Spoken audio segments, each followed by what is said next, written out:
My name is Sandrina Lindgren and I'm working on a solo called Närproducerat that is a dance solo about cooking.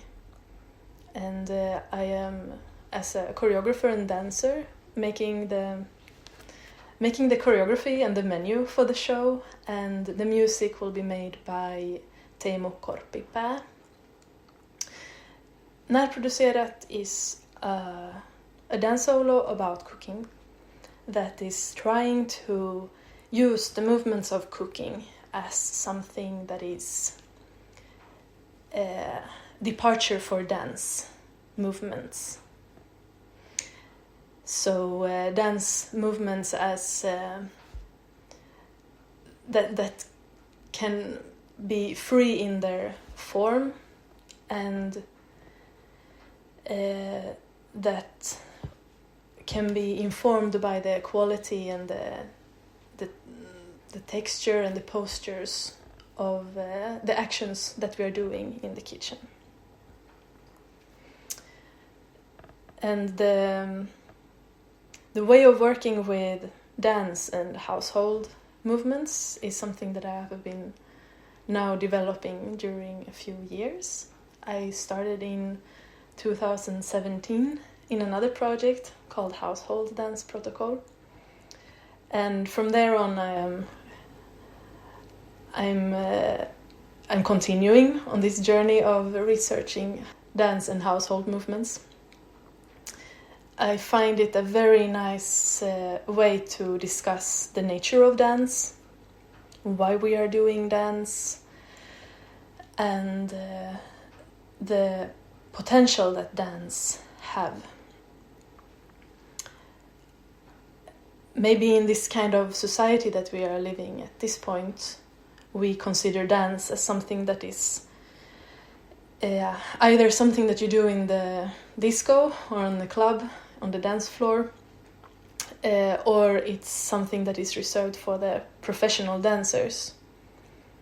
But I think that we should ask ourselves what dance can be giving to us as humans at this point. And I think there is a lot of things that it can give. Because in this kind of digitalized and very efficient, fast-tempo society that we are living in at the moment, dance is more than anything a way to stop and notice the moment of here and now, and noticing your own sensations in your own body, and noticing also where your interest and where your own inspiration as a human being is moving. And in that way, I think that by watching dance and by studying dance and by introducing new ways of dancing, we can find tools to kind of escape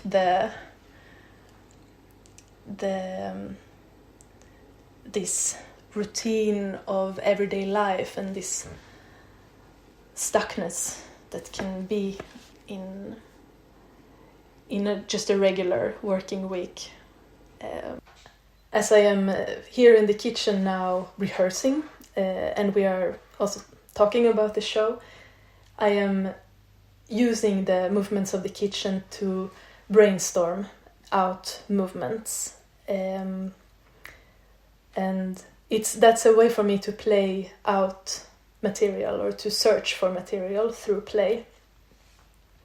That some of these movements might find their way into the performance and some of them might not, but this is a way for me to rehearse by practicing household dancing and explore the borders of household dancing. The solo will take place in Koroinen kylätalo. It's a small house in outside of Turku in a park called Koroinen, and they have a really big and beautiful spacious kitchen, which I am borrowing for this performance. So by coming to the performance, you also come to a very different setting. It's very close to Turku, but you also get this... I hope you get a little feeling of going back in time to another place where the process of cooking was actually a much bigger, much more demanding task. And the solo is performed for a small group, and during the performance you watch me prepare a meal, and after the performance you are invited to sit down and enjoy the meal. So you could say that it's a dance performance, but it's also a dinner with a private chef.